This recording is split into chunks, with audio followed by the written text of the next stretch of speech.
I'm going to introduce you to my second favorite son, Jake the sheepdog. Jake is a good pal. My first favorite son is my son Yvonne, but Jake is my little buddy here. I'm starting to take him with me because he just loves to work and do little jobs for us. I'm training him to be a sheepdog. We're going to go look at the sheep a little later, but I gave him to my wife as a gift. We went and found him up in Oregon, and I've since taken him away. I'm an Indian giver, I guess, but not really. But we share him now, and he's just a great little companion to have around and eat the grapes over here that we want to show you that we are thinning off of our award-winning Petite Sirah vines.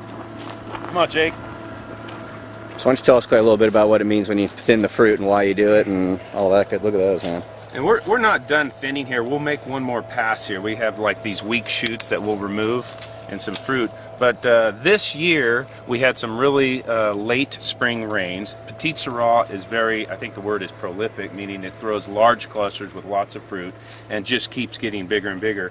And in order to get this ripe, to get the concentration that we want in the fruit, we have to take fruit off of here multiple times. You'll notice there's still some weak shoots that we will remove. Because these shoots don't have enough leaf area to ripen these clusters. And there's also some green fruit that this was damaged by the sun because it's also very sensitive to the sun. And this fruit rots a lot, so we pull leaves on both sides of the vine. To expose it to more sun? Right, exactly. So we're trying to maximize concentration. We're not done. This variety, we probably will go through 4 times thinning it. We pull leaves and do a first thinning pass, because if you do too much early on, the fruit that's left just gets bigger, and the berries get larger, and you lose you don't get the concentration. So you got to do it over multiple passes. I think if you look on the ground over here, you'll see just a lot of fruit on the ground that we've taken off, and we're still taking more off. But probably when we get this down to the yield that we think looks right on a cool year like this, we'll probably pick around 4.5 to 5 tons per acre off this Petite Sirah. And there's a lot of fruit hanging on there right now. Okay, so anyhow, we are we're picking some Merlot for a winery that we sell grapes to, and just started picking here this morning. And most of our fruit that goes into our brands is all hand harvested, most of it. But this machine is a mechanical grape harvester. It's a Gregoire.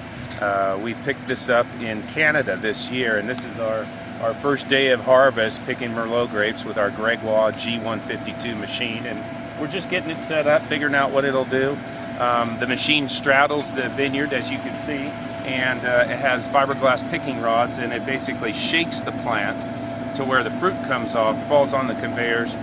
There are some leaves that get sucked out with some blowers or suction fans, and it goes into these 2 gondolas on the side of the machine.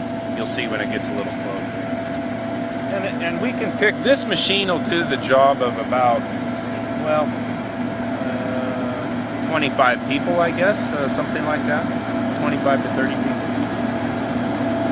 It's a little tough on the vines. Jake, come here.